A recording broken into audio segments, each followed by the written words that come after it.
नमस्कार दोस्तों, बच्चालाल उन्मेष की एक बहुत ही प्यारी कविता है। पूरी कविता मैं आपको नहीं सुनाऊंगा, अननेसेसरी वीडियो की लेंथ बढ़ सकती है। आपने पक्का सुनी भी होगी। जाती है कि जाती नहीं, शर्म हमको आती नहीं, पूछो इन वादियों से, इन पुरानी घाटियों से, कर्म नासा के मिलन से गंगा कभी मर जाती नहीं। जाती है कि जाती नहीं। कर्म नशा क्या है ये मैक्सिमम लोगों को पता होगा। कर्म नशा मतलब कि वो नदी जिसपे हम आम जनता डुबकी लगा करके अपने पापों को धोते हैं। तो अगर कोई इतनी बड़ी संख्या जनसंख्या अगर किसी नदी पर गंगा में डुबकी लगा के आती है तो उससे गंगा कभी अपवित्र नहीं होती है, वो हमेशा पवित्र रहती है। लेकिन हमारी भारत की सरजमी के ऊपर से जो जातिवाद है, ये जो जाति है, ये जाने का नाम ही नहीं ले रही है। बल्कि वर्तमान समय में चुनावी दौर अब चल चुका है और चुनावी दौर के अंतर्गत अभी चंद दिनों पहले एक ऐसी घटना घटित हुई है जिसने सियासी तापमान भारत का वो और अधिक बढ़ा दिया है। क्या उत्तर प्रदेश के अंदर कोई भी अपराधी पर कोई भी जो कार्रवाई होगी, क्या उसके ऊपर कार्रवाई, उसके ऊपर कोई भी एनकाउंटर इस बात पर निर्भर करेगा कि उस अपराधी की आखिरकार कास्ट क्या है, जाति क्या है। अगर दोस्तों इस बात पर निर्भर करेगा तो आखिरकार ये अधिकार एनकाउंटर करने वाले व्यक्ति को दिया किसने है? उत्तर प्रदेश की सरकार ने या फिर हमारी केंद्र की सरकार ने, मतलब कि बीजेपी ने। सवाल सबसे बड़ा ये उठता है। या फिर हम कह सकते हैं कि अगर कोई भी अपराधी मुख्यमंत्री योगी आदित्यनाथ की जाति से संबंध रखता है, मतलब स्वज जाति से संबंधित है, ठीक है, उनकी जाति का अगर कोई भी गैंगस्टर है तो पुलिस उन पर कोई कार्रवाई नहीं करेगी। अगर वो अपराधी किसी दूसरी जाति से संबंधित है, आपने देखा होगा मंगेश यादव, इस बात पर आप ध्यान दीजिएगा। अगर उसकी पृष्ठभूमि किसी दूसरे धर्म से संबंध रखती है, यानी कि मुसलमान, तो उसे मौत के घाट उतार दिया जाएगा। दोस्तों उत्तर प्रदेश में एक राजनीतिक तूफान आ चुका है, एक तहलका मच चुका है, एक साइक्लोन आ चुका है। सुल्तानपुर के गहने की दुकान में डकैती होती है 28 अगस्त को, और इसमें लोग शामिल थे इस डकैती को अंजाम देने के लिए, और आरोपी मंगेश यादव को मौत के घाट उतार दिया गया। बाकी सबको पकड़ा गया, ठीक है, थोड़ी बहुत खरोच आई, लेकिन इस व्यक्ति को केवल इसकी गलती क्या थी? इसकी गलती ये थी कि इसका सरनेम यादव था। अगर सरनेम यादव नहीं होता तो शायद इसको मौत के घाट नहीं उतारती सरकार। अब दिलचस्प बात यह है कि दोस्तों कि इस डकैती का जो मास्टरमाइंड है विपिन सिंह, उसके खिलाफ अगर आप देख सकते हैं तो उसके खिलाफ 34 मुकदमे हैं। इस लिस्ट को आप ध्यान से देखिएगा। ये व्यक्ति अदालत में सरेंडर कर देता है और उस पर एक भी गोली नहीं चलाई जाती। लेकिन मंगेश यादव का ये जो क्राइम हिस्ट्री है, इसको ध्यान से देखिएगा। ना तो इसके ऊपर कोई मेजर क्राइम का कोई रिकॉर्ड है। हाँ, क्रिमिनल ये था, मैं मानता हूँ। गलत काम इसने किए थे, ये भी मैं मानता हूँ, क्योंकि इसके ऊपर 7 से 8 केस दर्ज हैं। लेकिन इसमें ना तो कोई मेजर हत्या का कोई आरोप है इस व्यक्ति के ऊपर, मंगेश के ऊपर, ना ही किसी बलात्कार का आरोप है। जबकि दूसरी तरफ जो ये पर्सनैलिटी है विपिन सिंह, इसकी लिस्ट को आप ध्यान से देखिएगा कौन कौन से इसके ऊपर आरोप लगाए गए हैं। लेकिन गोली किसके ऊपर चलती है? मंगेश यादव के ऊपर। और दोस्तों ये कहीं ना कहीं जो गोली चली है, ये गोली की जो खून के छींटे हैं, इस गोली को लगने के बाद इसके शरीर पर ये छींटे पड़े हैं यादव जाति के ऊपर। कहीं ना कहीं इस समय उत्तर प्रदेश के अंदर यादव जाति कहीं ना कहीं बुरी तरीके से डरी और सहमी हुई सी है। बट यहाँ पे दोस्तों एक बात तो तय है कि इस तरह के जो भी इन्होंने काम किए, चाहे वो मंगेश हो या फिर मंगेश के साथ जो अन्य लोग थे वो सभी, उन सब का अंत आज नहीं तो कल ऐसा होना तय होता है। जी हाँ, अगर वो सही समय रहते नहीं संभले तो। लेकिन यहाँ पर जो एनकाउंटर हुआ है, इस एनकाउंटर के अंदर कहीं ना कहीं एक बहुत बड़ी नाइंसाफ़ी दिखी है। हम कह सकते हैं बहुत बड़ी पार्शियलिटी दिखी है, भेदभाव दिखा है। इस डकैती में कई नाम हैं, जैसे कि पुष्पेंद्र सिंह, सचिन सिंह, त्रिभुवन, इन सबको गिरफ्तार कर लिया गया था। मगर मंगेश यादव को मौत के घाट ही क्यों उतारा गया? वो भी यहाँ पर केवल सरनेम उसका यादव था, अखिलेश यादव के साथ में वो सरनेम है तो ये सरनेम है, कहीं ना कहीं जाति एक ही है, ठोक डालो, मतलब यही था। मैं आपको एक तस्वीर दोस्तों दिखाना चाहता हूँ। दोस्तों ये तस्वीर आप ध्यान से देखिएगा। जब मंगेश यादव का एनकाउंटर किया गया था, इसमें आप ब्लैक टी शर्ट और ब्लू जीन्स में जिस व्यक्ति को देख रहे हैं वो है DK शाही। ये उत्तर प्रदेश STF के COD शाही जी हैं और इनका अंदाज दोस्तों बिल्कुल साफ साफ दबंग टाइप का है, हुड़ दबंग वाले चुलबुल पांडे से कम नहीं है। यहाँ आप देख सकते हैं कि ये एनकाउंटर हुआ यहाँ पर, और गौर से देखिए इन्होंने चप्पल पहनी हुई है। किस अंदाज में इन्होंने एनकाउंटर किया होगा उसकी आप कल्पना करिए।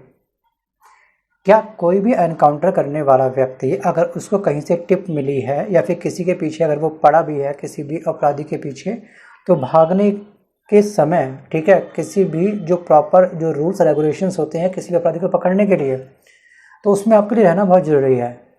तो यहाँ तो साफ साफ ये हुआ कि इसने शायद भागने का प्रयास भी नहीं किया होगा, खड़े खड़े ठाएँ ठाएँ ठाएँ कुछ ऐसा हुआ होगा।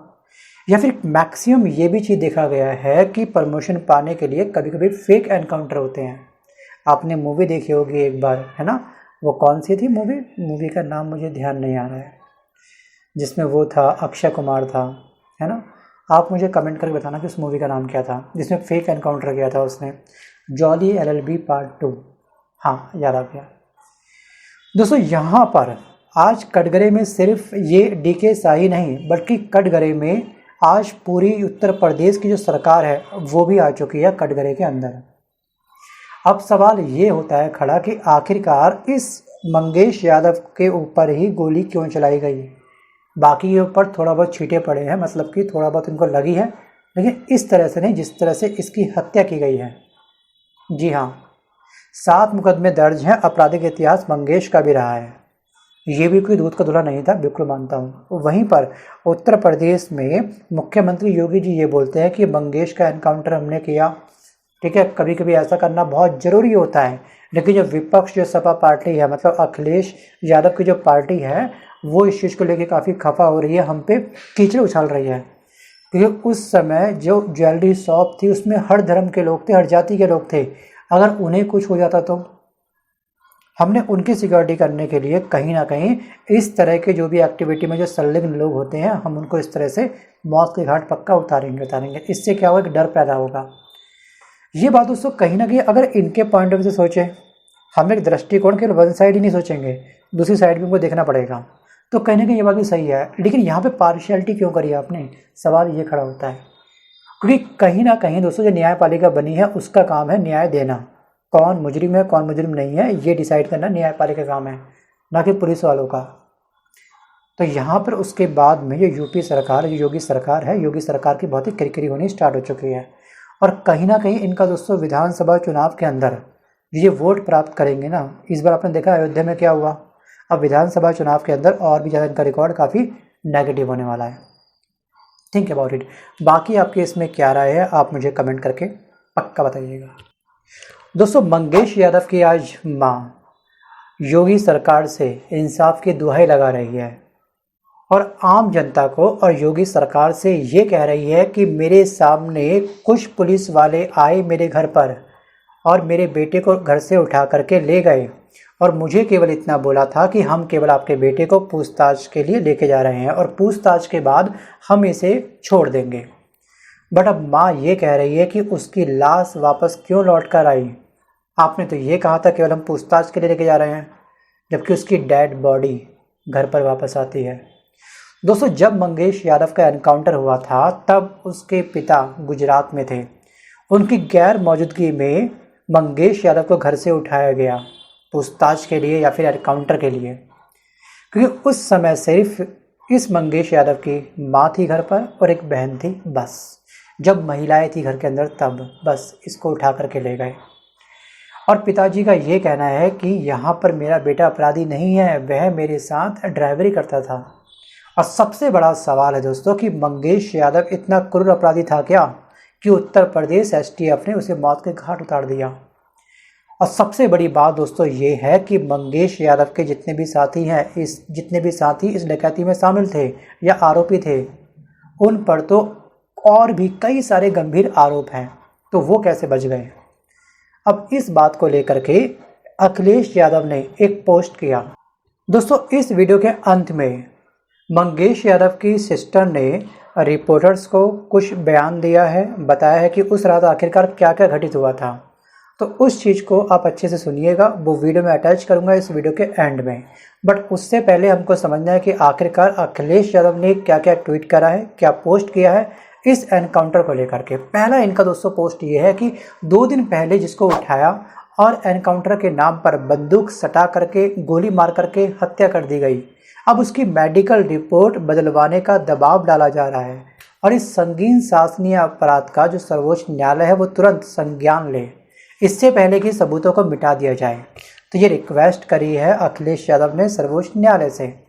उसके बाद दूसरा इन्होंने पोस्ट ये करा कि इस बच्ची के आंसुओं की गवाही के आधार पर, जो वीडियो में अभी आपको अटैच करूंगा, उसके आधार पर मानवीय न्यायालय व मानवाधिकार आयोग से तत्काल सक्रिय होने का अति विनम्र आग्रह है।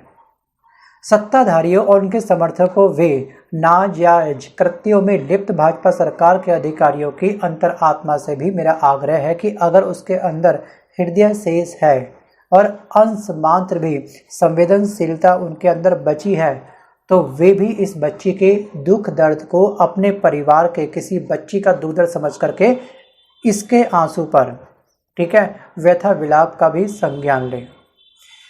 दोस्तों कहीं ना कहीं देखा जाए तो यूपी सरकार की या यूपी की जो सियासत है, जो राजनीति है, उसमें बहुत ही नकारात्मक दृष्टिकोण हमको देखने को मिल रहा है।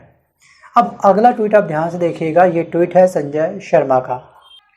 दोस्तों संजय शर्मा के इस पोस्ट का ध्यान से पढ़िएगा। इन्होंने एसटीएफ के ऊपर एक सबसे बड़ा सवाल खड़ा किया है और केंद्र सरकार के ऊपर भी। इन्होंने अपनी पोस्ट में ये लिखा है कि यूपी एसटीएफ एक संगठित अपराधी गिरोह की तरह काम कर रही है। अब इसमें किसी को कोई भी डाउट नहीं रह गया इस एनकाउंटर के बाद। एक डिप्टी एसपी है, साहब के जाति है, मतलब उनकी ही जाति के हैं। लखनऊ भर के व्यापारियों से वो चौथ वसूलने में काफ़ी ख्याति प्राप्त कर चुके हैं और एक बार तबादला हुआ तो एक जाने माने वकील के संरक्षण में चले गए और सालों बीत गए, पर इनको हिलाने वाला अब तक कोई नहीं है। मतलब कि इनका तबादला अब रुक गया है। लंबे समय से दोस्तों तारीख पे तारीख चल रही है। अगर योगी जी की जगह कोई और सीएम बन गया तो सबसे बुरा हाल इसी एसटीएफ का होने वाला है। वैसे इन लोगों की जन्म कुंडली, मतलब कि जन्म पत्री अमित शाह के पास ऑलरेडी पहुंच चुकी है। तो ये कहीं ना कहीं केंद्र सरकार का भी लूप है कि वो अब तक एक्शन क्यों नहीं ले पाई। और सेकंड ट्वीट का आप ध्यान से पढ़िएगा, ये है विनोद कापरे का। ये भी साफ साफ ये लिखते हैं कि जो मंगेश यादव का जो एनकाउंटर हुआ है वो 5 सितंबर को हुआ है, लेकिन मंगेश की बहन के मुताबिक पुलिस उसे सोमवार, मतलब कि 2 सितंबर को रात 2 बजे ले गई थी। आखिरकार 3 दिन तक मंगेश कहाँ पे था, ये सबसे बड़ा सवाल है। सो गाइज आज के इस वीडियो में बस कर इतना ही। अब आप मुझे कमेंट करके बताना कि वास्तविक रूप से हमारी जो भारत की सरजमी है 2 धर्मों में बढ़ चुकी है, जाति में बढ़ चुकी है, या फिर वास्तविक रूप से ये जो एक्शन लिया गया है मंगेश के अगेंस्ट, ये सही है या फिर गलत। मुझे आप कमेंट पक्का करिएगा। मिलता हूँ जल्द नए वीडियो के साथ, तब तक के लिए धन्यवाद। सोमवार को 2 बजे रात को आई थी पुलिस, जबरदस्ती हमारे भाई को लेकर गई। जब हम लोग पूछताछ करने लगे तो बोले कि हम उनसे पूछताछ करके हम छोड़ देंगे, और हम लोग को बोले ज्यादा बोलोगे तो मारेंगे भी, और फिर आगे घर में पूरे चेक किया, कुछ मिला नहीं, और लेकर गए थे मोबाइल बस भाई का।